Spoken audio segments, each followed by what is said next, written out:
Hi, everyone. This is Kristie with AG Takes Over, and I wanted to spend some time before Kavi gets pushed out of the spotlight, before her year is even up, uh, just talking about her collection, her as a doll, her stories, any of those things. So, fair warning, if you have watched every single one of my videos I've ever put out, some of these takes will not exactly be hot takes because you'll have heard me say them before. And if you haven't read the books and aren't familiar with her stories, some of my comments will be spoiler alerts because I'm going to read a couple passages from her newest book. So if you're interested in that, stick around. If you haven't subscribed, go ahead and click that button.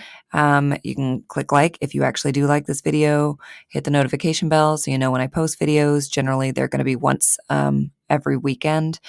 And comment down below. I would love to hear your thoughts.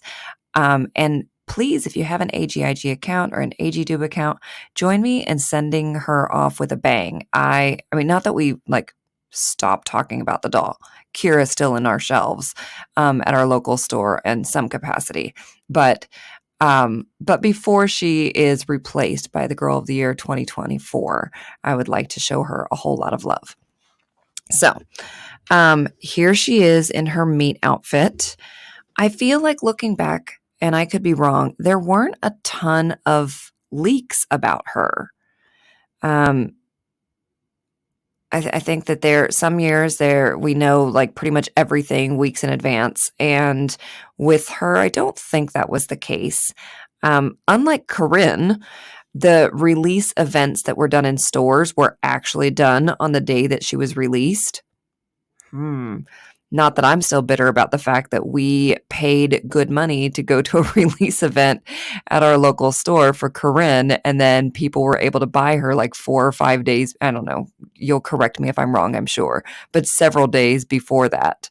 So, again, this year, that's going to be the case. The doll's coming out, if I'm remembering correctly, she'll be available on the 4th, but then the event is not until the 7th. So you really can't call it a release event anymore. But we'll go to the store on the 4th and the 7th. So take that, AG. But yeah, if I remember correctly, Corinne's release event was actually a release event, which was not Corinne's, Kavi's was actually a release event, which was nice. I do not love this meat outfit. I've had an entire year for it to grow on me. I think I will never love her meat outfit. I have not used a single piece of it, even in a mix and match outfit this entire year.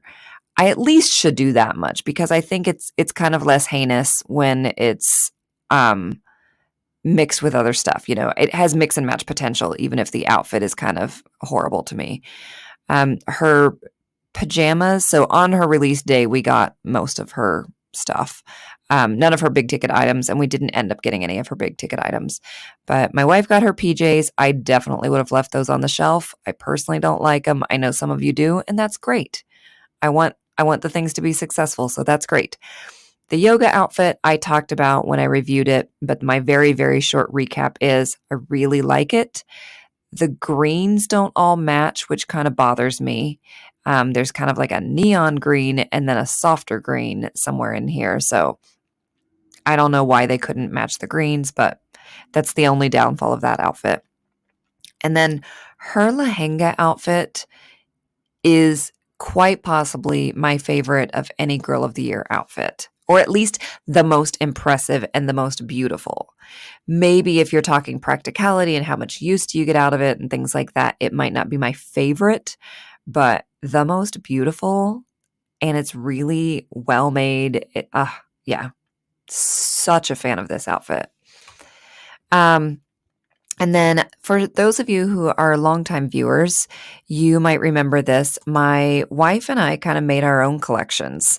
This was my idea. And I was like, hey, if you were designing her collection, maybe let's say we give her 4 outfits. So we give her like 2 kind of everyday outfits and a more PJs lounge outfit and a fancy outfit.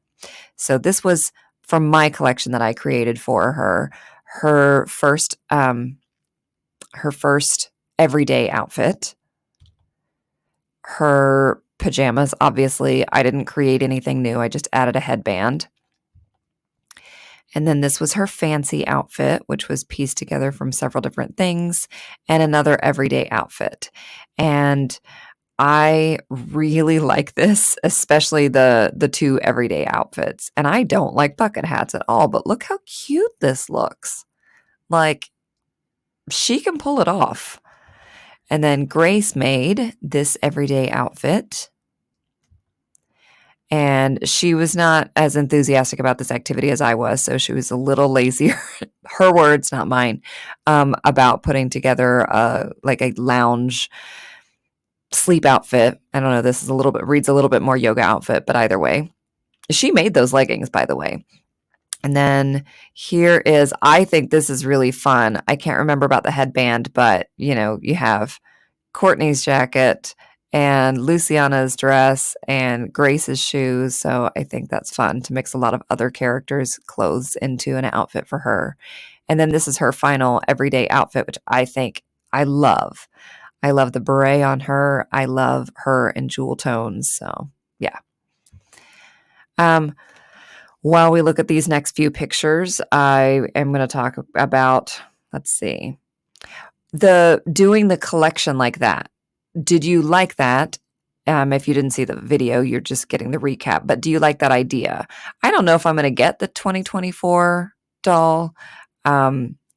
Grace is more likely to say yes, definitely, than I am, but I don't know if we will or not.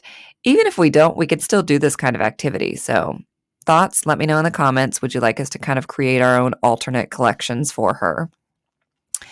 And I want to talk a little bit about her and her interests.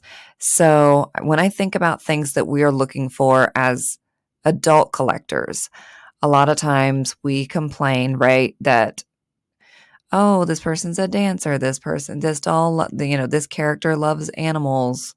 What else is new? Oh, a gymnast or whatever. I do think she had unique interests. When you total them up, she did some like social media advertising with her friends. She did some fundraising. She was in musical theater. She experimented with Bollywood. She did Kathak dance. Yeah, like she has a lot of unique interests, a lot of right brain creative things, but doing yoga and Kathak dancing and Bollywood is not something that any girl of the year has done before. Do I think they fully fleshed out each of her interests? No, but she's 12, and it seemed like she also takes piano lessons. It seems like she was trying to just figure things out and not in a way that stressed her out. Not, Claudie's stories are a little bit about, I'm trying to find what's my thing. And Corinne's stories were a little bit like that. Like, I need to try to find my thing. And one thing that I appreciate about Kavi's is she wasn't necessarily trying to find her one thing. She was like, I'm going to pause on piano lessons for a little bit, and I'm going to pause on this, and then I'm going to resume this, and I'm going to try this. And none of it was in a way that seemed to stress her out. Like, why haven't I found my thing yet? I'm 11 years old. I'm supposed to know. So that was really nice, actually. She just was having fun with it. And here's a spoiler alert, but in the musical theater production that she's in, she doesn't get the leading role. And she's kind of salty about it at first. And then she comes to pretty quickly and maturely realize oh no, the person who got it was totally more qualified. And instead of being bitter and petty, I should be supportive and learn what I can from this person. And that was really nice. So I think the books read like they're written for not my age, obviously, but I can pick out aspects of them that even if they weren't written in a way that I loved, I like the aspects. I liked that element. Some weird things about her collection. So the spring release, we didn't get a single outfit for Kavi. Like, we got 2 really expensive costumes. And at some point, like before this book came out, I was like, why are we getting these costumes? She's not in Wicked. She just likes Wicked. And somebody said, oh, I think the grandmother gives them to them. And I was like, oh, okay, well, we'll see what happens in the regular, like hardcover full length book. I just read it. I finished it yesterday. The grandmother doesn't give these costumes to her. The grandmother, and again, spoiler alerts, I told you, the grandmother gifts her tickets to go see Wicked on Broadway. And if you want to know, did she happen to buy these? No, she didn't buy ridiculously priced, because they would be like really ridiculously priced if you were buying them for your, like, to fit your own body. She did not buy these at any point. In fact, when she and her friend Sophie are talking about what they're going to wear, on page 10, it says, what'll you wear to Wicked? Sophie asked me as we licked our cones. They're getting ice cream. I looked at my green ice cream cone. Maybe black and green for the Wicked Witch. Only I don't have a black dress. You have a black skirt, said Patty, and I've got a black top you can borrow. Perfect. I'll add my green belt, I said, and my green earrings. And my grandmother's prom dress from the 50s looks like Glinda's dress, said Sophie. Think I should wear it? Definitely, Patty and I said together. Go for it. So they kind of like Disney bound, or whatever you call that, Wicked bound, for two of the three girls do to go see the show. Nothing about a costume. I'm not mad. Like, we bought the costumes, but they're overpriced, and they're not, it's kind of like Harlem Fashion Row. Like, Harlem Fashion Row was released at the same time. Those three outfits were released at the same time as Claudia's collection, causing a lot of confusion. And for people to say, why did they give these outfits to Claudia? And AG, like, very unclearly said, no, we didn't. They're inspired by her era. And I think if you look at it that way, these Wicked costumes are inspired by Kavi's stories. Cool, fine. Then what was her actual release? Then she didn't get a spring release. And it's weird because there's an outfit that's described in some detail later on page 23. She says, I surveyed my closet. She's getting ready for school. I surveyed my closet and chose... Oh, hold on. Let me back up. Last night, my beige shirt and khaki cargo pants had seemed like the right outfit, but this morning they didn't. I needed something bright and cheerful. I surveyed my closet and chose a shirt with yellow sunflowers on it. But where were the jeans that I wanted? I searched all over my room, blah, blah, blah. So, and the picture is just her wearing jeans and like a cream colored, looks like almost like a sweatshirt, a long sleeve top with sunflowers on it. And it's cute as all get out. And I think a lot of us would have jumped at the chance to buy that outfit. So either that's the kind of stuff we should have gotten, or like the Wicked bounding outfits that are mentioned in detail in the book. Or if you're going to do a release that includes two outfits that aren't from this book, that are just a nod to her stories, then at least also add maybe this sunflower shirt outfit. I don't know. Is that just me? Anybody else think she should have gotten like a mid-price point outfit that's actually one that she wore in the books? All right. That bitter rant is over. I'm going to move on. Another thing about the books that bothered me was, as I was reading the second one, and granted, it's been a while since I read her little journal, but the whole first half, like her first semester of school, the first half of the hardcover book is the same storyline as her journal. Like, it's like you got it in graphic novel form and now you get it in traditional book form. I actually wanted a new storyline, thanks.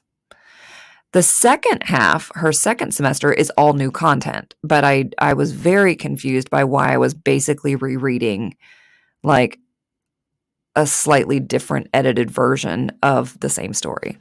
So yeah, the real story started on page, like, not real, but like the new con didn't start until page 90 something, 92 maybe, if I'm remembering correctly. So that was weird. And probably my final, no, I got a couple more. Bear with me. A lot of these comments are about the books. In the second book, there is a bit of a disaster, and the musical production that her school is putting on is at risk of not happening. And if it's going to happen, some fundraising needs to occur, like large-scale $5,000 fundraising in a pretty short time. And these are, 11 and 12-year-olds. Their idea after they put together in one day a car wash, which doesn't even seem realistic. And I know car washes are pretty simple, but you still have to get sponges. If you've ever put out a car wash, somebody has to supply sponges and hoses, and you have to find the place that you're going to do it with a water hookup and advertise it and get the staffing and the volunteers, and having that happen in one day sounds redonkulous. And then they were like, oh, let's do a spring festival. Let's do a whole carnival with games and donations, and we're going to make products to sell. And I won't even get into how ridiculous. If you've ever planned any kind of event, this felt like, oh, they did this in just a couple days. Sure, you can plan that and pull it off in a week. And when they talked about this is how much we raised, I was thinking, well, how much did these parents spend on getting all the materials and getting everything ready? Because they could have just made some donations. I don't know. That was a little weird to me, but that's just me being an adult reading a book meant for kids. The thing that I am still hung up on, or one, I don't know. There are several. By the way, did you know that the musical production that her school did, logically, it shouldn't have been Wicked. Kids shouldn't be, aren't vocally ready for that. But they picked Annie, which is great. It's kids cast, so sure. There's no products about Annie. I guess that was too expensive of a collab, or they didn't feel like it was going to resonate. But then again, if you don't feel like it's going to resonate with your audience, then why was it a big part of the focus of this book? I'm kind of stumped by the fact that the play she's actually in gets no mention or nod or anything in her collection, but a play that she went to go see, or a musical that she went to go see, was the entire spring release. I don't know. Make it make sense. And then the fact that she has the whole way that her ADD is treated in this book, in both books, actually. So they never, ever say Kavi has ADD. And full disclosure, my brother has ADD and was diagnosed as a kid. I do not. Lots and lots of my friends do. Some diagnosed, some self-diagnosed. But I do not personally. So I can speak with some indirect experience. It's not my lived experience. But the only place where ADD or ADHD are mentioned at all is in the back section about the advisory board. And two of the people, one of them writes about mental health, ADHD, and learning differences for some publications. And one of them works with schools, professionals, and the medical community to promote better understanding of ADHD. Okay, so it comes up with two of their advisory board members. So clearly they are trying to portray Kavi as a child with ADD or ADHD. But they never say she has it. Why is that taboo? Why is it mentioned? And maybe you're listening to me and going, why is it important? I don't know. It just seemed a little weird. The weirder part, having worked in several schools, is that she all of a sudden is getting accommodations. She has no 501, no 504. She has no IEP. She has no diagnosis from a doctor or from a school psychologist. As far as I can tell, there aren't even really official meetings with the people qualified to approve accommodations and the parents. Just all of a sudden, she's being given extra time to take her tests, and she's being given like a separate room where she can go take them without distractions. And let me find the section where her guidance counselor talks to her about taking her test. Give me just one second. Okay, it says, her guidance counselor goes, Kavi, Mrs. Roberts and I agree that you should take the math test in my office tomorrow. Why? I asked. I don't think I need extra time. No, but you do need to block out distractions, and this will help, Miss Gonzalez explained. I hesitated, then mumbled, taking a test in your office will feel so weird. It might at first, Miss Gonzalez agreed, but if you had a physical disability, you'd find a way to do things differently in gym class, right? This is the same thing, so let's give it a try. Okay, if that's not the guidance counselor insinuating that she has a mental, I don't know, I mean, she used the word disability, so mental disability, or at least insinuating that she has an actual official diagnosed or diagnosable condition, I don't know what is. And if that's the case, why don't they say it? And why don't they at least imply that the proper channels, again, this is me being an adult reading a book meant for kids, but kids get these diagnoses. Kids have IEPs, kids have 504s, kids have all of those things in schools. So why can't there at least be some reference to it in the book instead of like it magically all those steps were skipped? I don't know. Okay, I got to wrap up soon, right? Do you feel that Kavi's being shortchanged by the fact that she's not getting a full year in the spotlight? I know that in the long term, people might come around to this, or at least I can certainly see the financial logic behind it. Like, I'm not questioning that for a second. So no need to explain that to me in the comments. I get why they're doing this. But do you like feel kind of for her character and feel like she's getting shortchanged? Did your mouth water when you read every single food reference in there? We eat Indian food and make it in the home regularly. So every time they're like, pakoras, samosas. It's like, I'm hungry as I'm reading this book. Any other final thoughts or just your thoughts in general on Kavi, her collection, her story, the direction of Girl of the Year? Any comments that are relevant, put them down below. And I hope to see you for my next video. Bye.